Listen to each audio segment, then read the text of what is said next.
40절부터 우리 함께 교독하겠습니다.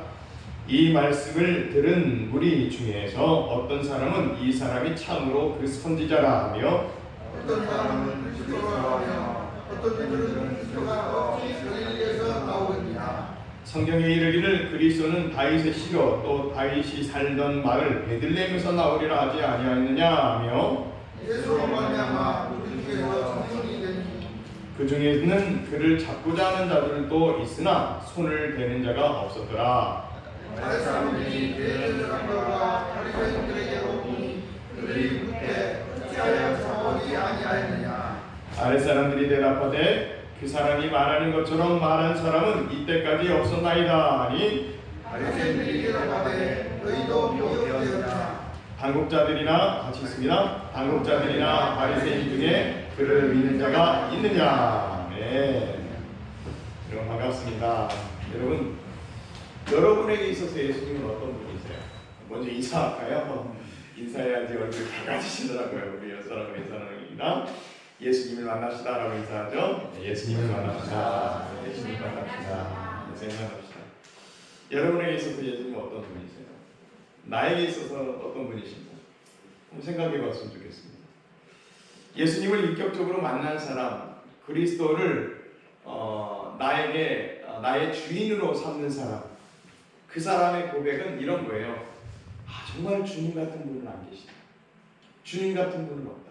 우리 찬양도 있죠. 주님과 같이 내 마음 만지는 분은 없네. 그럼 그러죠. 이 가사 여러분 고백이라고 고백하시죠?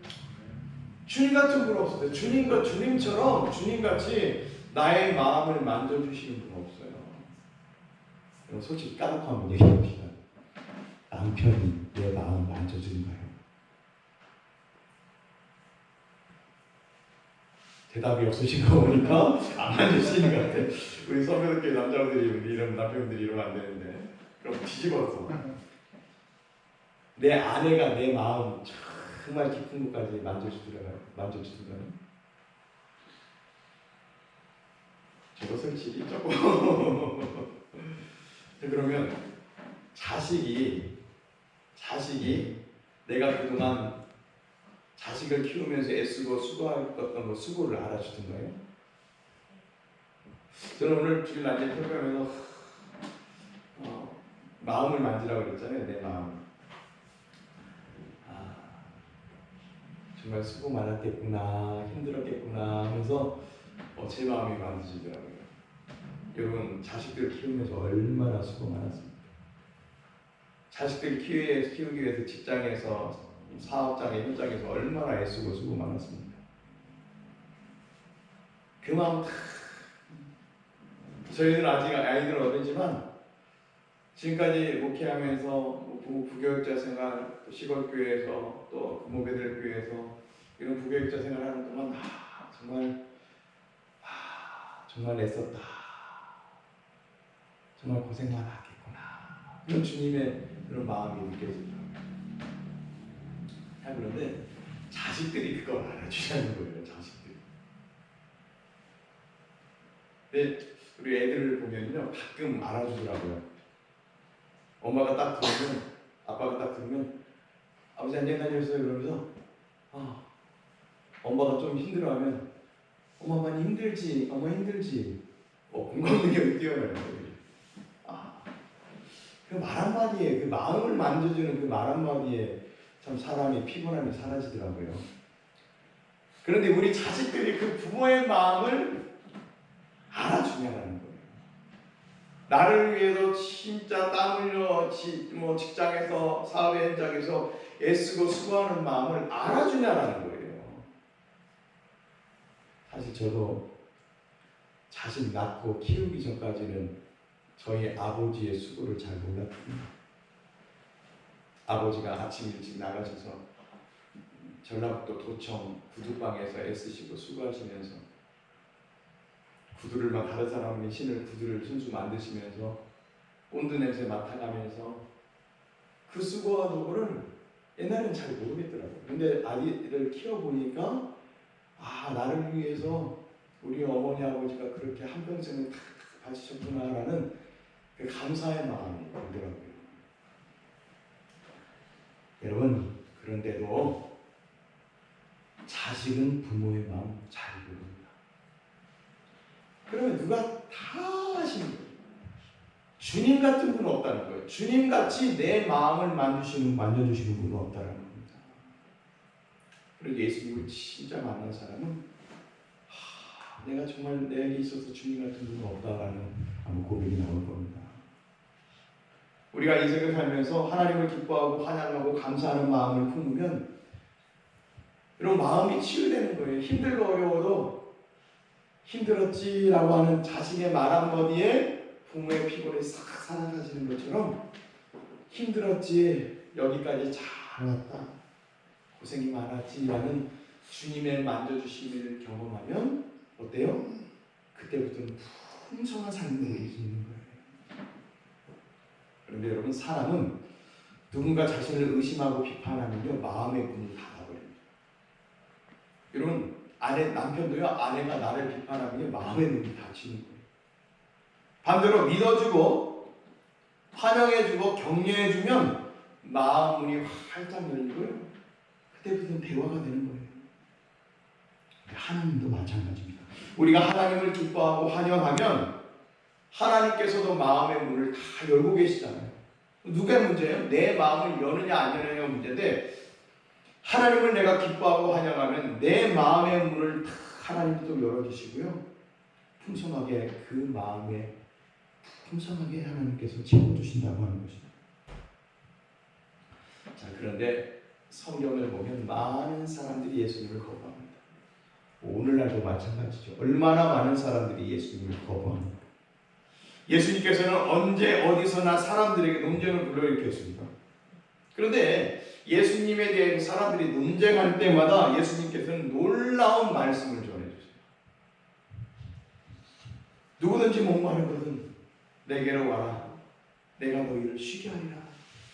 나를 믿는 자는 성경에 이른 것 같이 그 배에서 생수의 강이 흘러나오리라. 지난번 말씀드렸잖아요.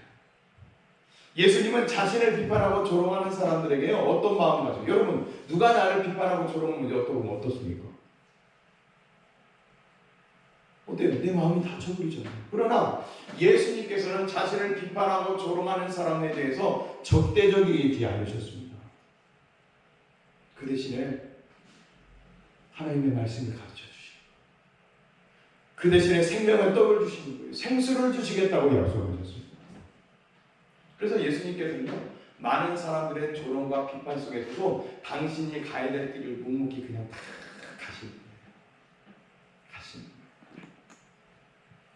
그 길이 어떤 길이에요? 십자가의 길. 십자가의 길. 예수님은 다 자기를 체포로 오는 무리들 앞에서도 당황하지 않으시고 담대하게 행복으로 초대하십니다. 누구든지 목마르거든 내게로 와서 마시라. 여러분은 어려울 때 어떻습니까? 어려운 일이 있을 때 어떻습니까? 사람은 어려운 고난을 딱 만나면요 벌써부터 마음이 흔들리기 시작해요. 마음이 흔들릴 때가 있습니다. 가던 길에서 뒤돌아서고 싶을 때가 있습니다.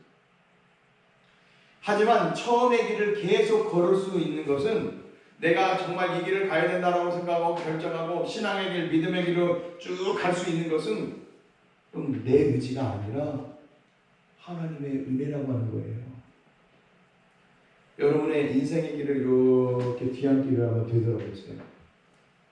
내 의지가 있었던 것이 있어요. 하나님이 도와주시고 하나님이 인도해 주시지 않으셨으면 우리가 갈 수 없는 길이었습니다. 그런 하나님의 은혜를 계속 경험하는 거예요. 이것이 뭐냐면요 하나님을 믿는 사람들의 삶의 특징입니다. 누가 인도하신다? 하나님이 인도하신다는 거예요. 어떤 어려움이 닥쳐도 주님께서 주신 은혜와 믿음을 포기하지 않는 것입니다. 예수님께서는 조롱, 위험, 어려움에 귀 기울이지 않고 끊임없이 구원의 메시지를 전해주신 것을 볼 수 있어요. 자, 오늘 말씀으로 들어가 보죠. 다시 말씀으로 들어가서 요한복음 7장 40절에서 42절 말씀 한번 같이 읽어보겠습니다. 40절에서 42절입니다. 이 말씀을 들은 우리 중에서 어떤 사람은 이 사람이 참으로 선지자라며. 자, 첫 번째 사람들은 누구라고 해요? 예수님을 선지자라고. 자, 그 다음 보죠. 41절입니다. 어떤 사람은 그리스도라 하며. 자, 그리스도의 뜻이 뭐예요? 구원자라는 뜻이죠. 그리스도라면 어떤 이들은 그리스도가 어찌 갈릴리에서 나오겠느냐. 그 다음에 42절입니다. 성경에 이르기를 그리스도는 다윗의 씨로 또 다윗이 살던 마을 베들레헴에서 나오리라 하지 아니하였느냐라고 말씀합니다. 자, 첫 번째, 그가 누구다? 선지자라는 사람이 있었고, 또 두 번째, 그리스도라는 사람이 있었고, 근데 어떤 사람들은 그리스도가 어찌 갈릴리에서 나오겠느냐라고 하는 사람이 있어요. 성경에 이르기를 그리스도는 다윗의 씨로 어디서 나와야 된다? 다윗이 살던 그 동네 촌 베들레헴에서 나오리라 하지 않았느냐라고 하는 거예요. 사람들이 예수님에 대해서 서로 논쟁하는 거예요. 이렇게 예수님은 항상 논쟁의 대상이었습니다. 자, 그런데 여러분, 예수님께서 베드로에게 질문하셨죠. 사람들이 나를 누구라 하느냐라고 물어보셨죠. 예수님께서 정체성이 없으셔가지고 물어본 거예요? 자신이 누구신지를 몰라서 물어본 거예요? 아니죠. 누구의 대답 들으려고 하신 거예요?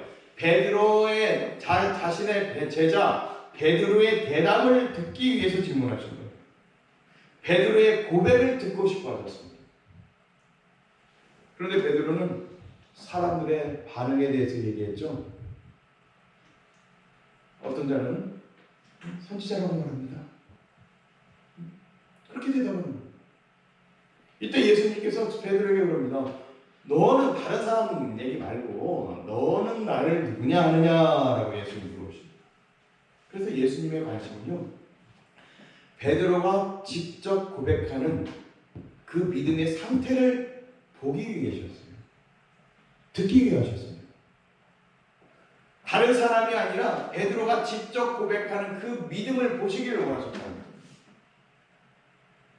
그런데 여러분, 제가 전도하면서 교회 다니세요? 예수 믿으세요? 물어보면요, 무슨 말 하는지 아세요? 우리 시스터님이 목사님이에요. 우리 집안에 목사님이 있어요.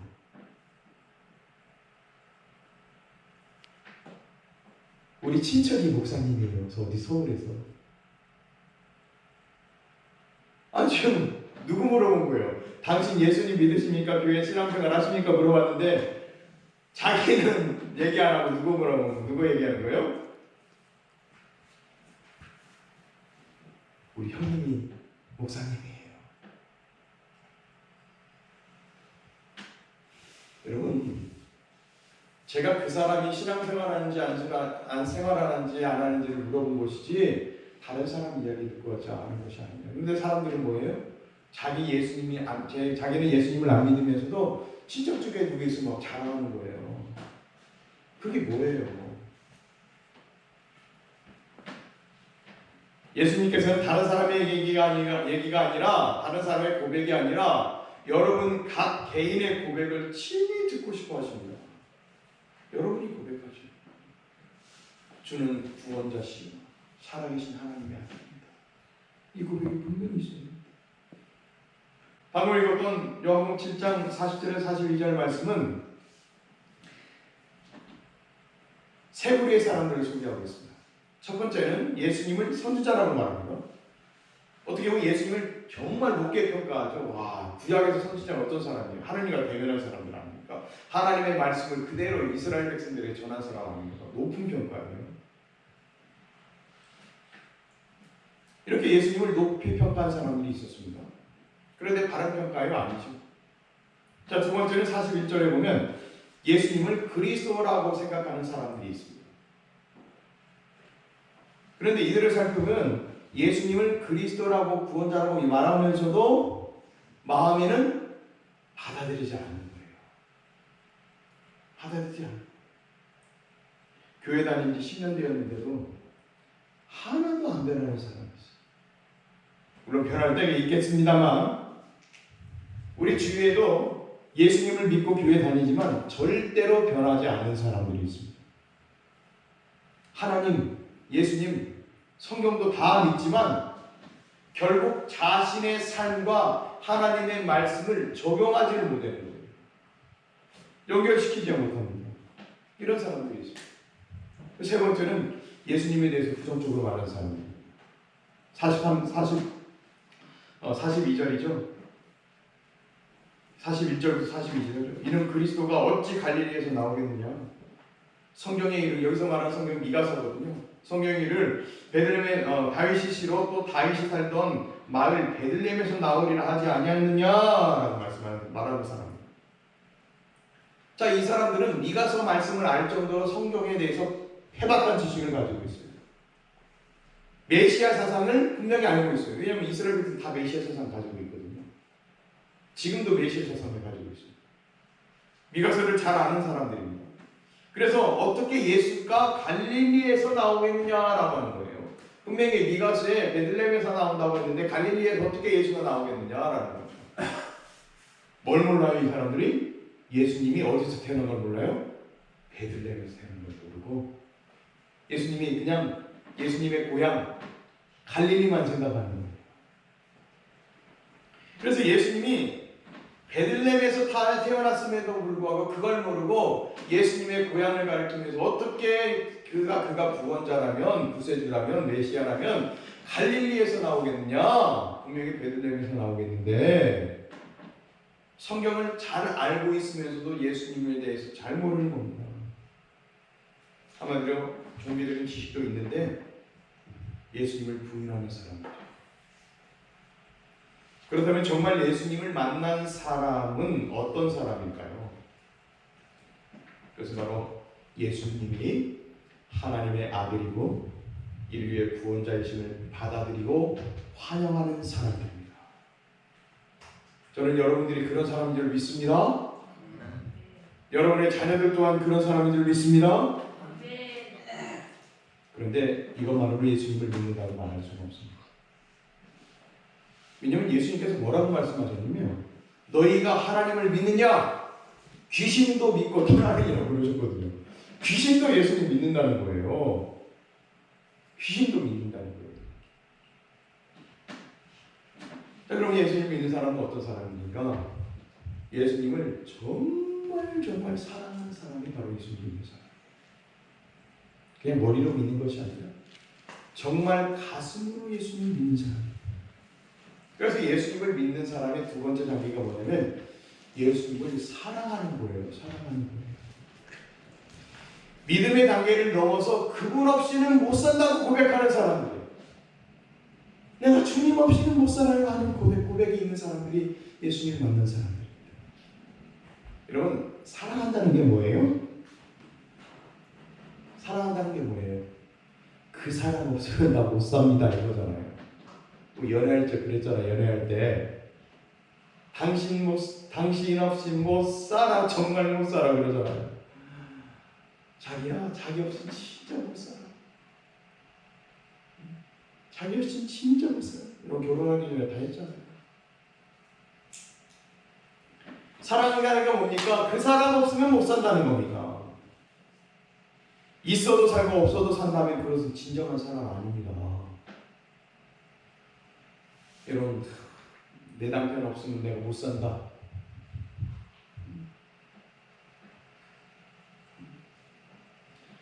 반대로 내가 내 남편 없어도 좀 괜찮게 좀 그냥 살만할 것 같은데 이러면 뭘로 사는 거예요? 뭘로 사는 사람이에요? 사랑으로 사는 게 아니라 그냥 정으로 사는 거죠. 정으로.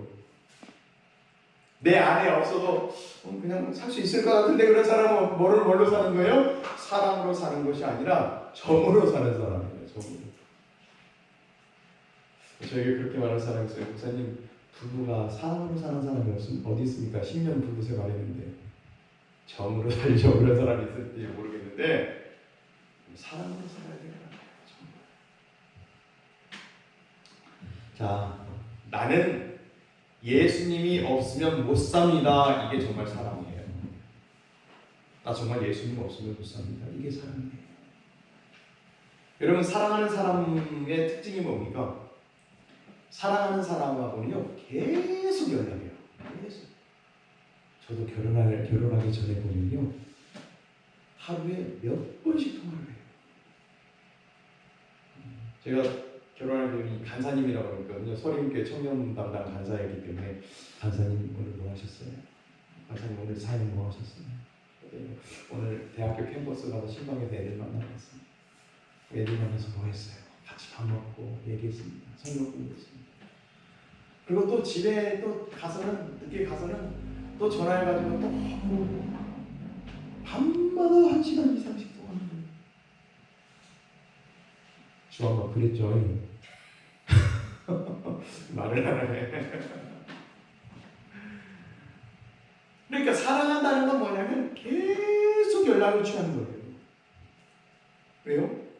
사랑하는 관계니까요. 사랑하는 관계. 한편은 더 나아가서 사랑한다는 건 사랑하는 사람을 위해서 죽기까지 헌신하는 겁니다. 죽기까지. 사랑하는 사람을 위해서는 죽을 수도 있는 거예요. 이게 진짜 사랑입니다. 왜요? 사람을 위해서, 친구를 위해서 내 목숨을 버리면 그것만큼 큰 사랑이 없다는 것이죠.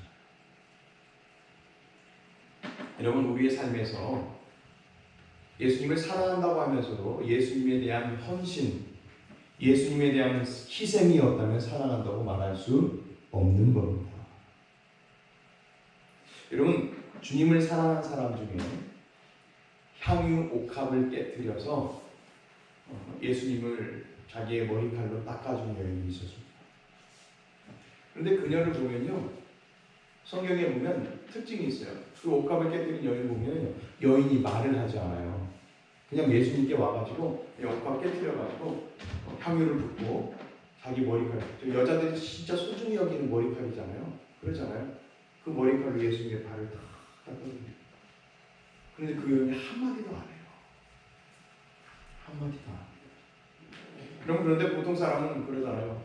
예수님 저예요. 제가 닦아드립니다. 그러잖아요. 예수님 나예요. 내가 했다고 확신시켜주잖아요. 우리가 교회 공사하는 것도 그러잖아요. 교회도 보면 공사하고 다 이름이 드러나는 거 같아요. 이름이 드러나는 거. 또 뭘 하면 교회에다 다 이름 써놓고 또 이렇게 써놓고 머리돌에다가 탁 써놓잖아요. 교회 건축에 이렇게 하신 분들이 그 모퉁이돌에다가 딱 써놓잖아요. 사람들 보고.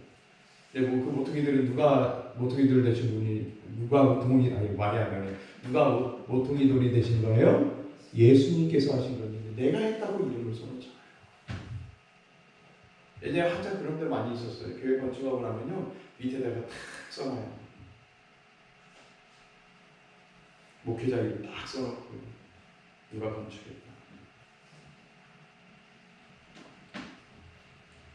여러분, 그런데 말을 하지 않는 겁니다. 이 여인은 아무 말 없이 가장 소중하게 간직하고 있던 옥합을 깨뜨려서 향유를 예수님의 발 위에 붓고 머리카락을 참 씻어내는.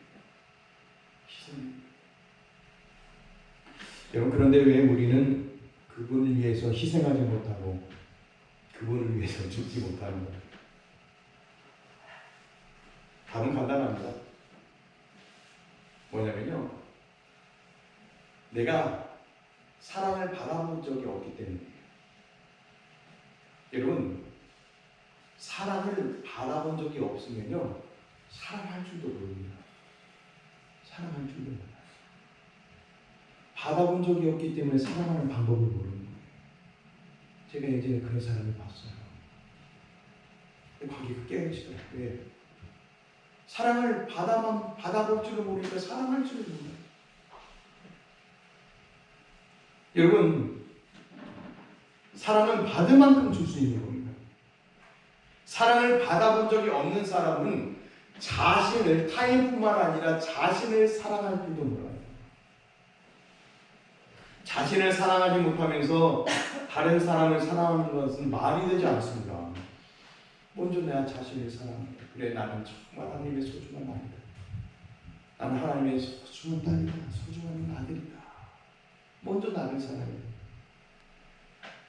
예수님께서 베푸신 그 조건 없는 사랑, 변함없는 사랑, 의심 없는 사랑을 받은 그 사람은 그분을 위해서 희생하며 죽지 않을 수 없는 것입니다. 여러분, 인류 역사상 예수님 같은 분은 정말 없어요. 왜요? 온 인류를 구원하기 위해서 십자가에 못 박혀 죽으시고, 저와 여러분을 구원하시기 위해서 십자가에 못 박혀 죽으셨거든요. 이런 분이 어디 있습니까? 나를 위해서, 여러분을 위해서 죽으신 분 있어요? 죽은 사람 있어요? 아무도 없잖아요. 그런데 나를 위해서 예수님이 죽으셨단 말이에요. 그분을 믿고 그분을 만나시길 바랍니다. 자, 오늘 본문 말씀에 보면 참 재미있는 말씀이 있어요. 요한복음 7장 오늘 본문 말씀 47절부터 48절 2절 말씀 한번 같이 읽어볼게요. 시작. 바리새인들이 대답하되 너희도 미혹되었느냐? 당국자들이나 바리새인 중에 그를 믿는 자가 있느냐라고 말합니다. 자, 예수님을 체포하려고 하숙들을 보낸 사람들이, 아랫사람 보낸 사람들이 얼마나 당황했는지 잘 표현하고 있는 말이에요. 예수님을 잡으러 갔다가 도리어 예수에게 빠진 게 아니냐. 그렇다면 당국자나 바리새인들 중에 예수님을 믿는 자가 있는 게 아니냐라는 뜻입니다. 재밌죠? 우리는 예수님을 만나는 사람을 보게 되면 뭔가 다르다는 것을 우리가 알 수 있습니다. 예수님을 만난 사람은요, 항상 눈빛이 달라요. 은혜를 받으면 눈빛이 촉촉하게 젖어 있습니다. 눈물이 많아요, 눈물이. 저도 은혜의 자리만 앉으면요, 그냥 아무것도 하지 않는데도 막 눈물이 확 쏟아져요. 여러분, 찬양 집회 우리 캠프 가잖아요. 올해도 이제 캠프를 갈 텐데, 캠프 가면요, 그냥 자리에 딱 앉아만 있는데, 그냥 잠깐 앉았는데, 아무것도 하지 않는데 눈물이